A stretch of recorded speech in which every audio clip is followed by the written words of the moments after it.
Catherine Bernardo na sorpresa nga nang makita si Alden sa kanyang surprise birthday party na ginawa ng kanyang mga magulang. Halina't panoorin natin ang buong detalye.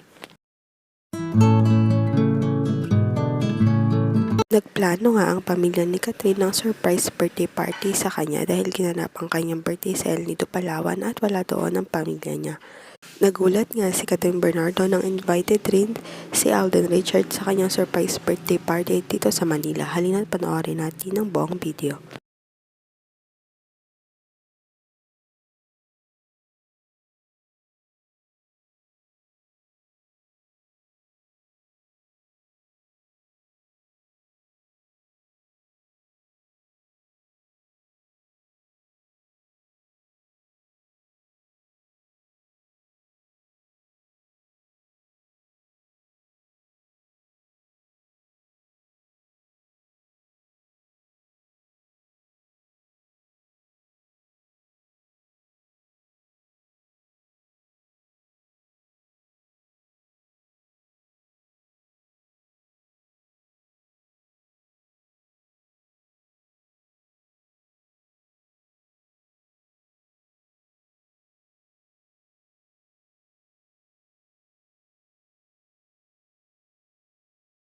Sa ngayon, maghintay na lamang ng latest update sa Katniel.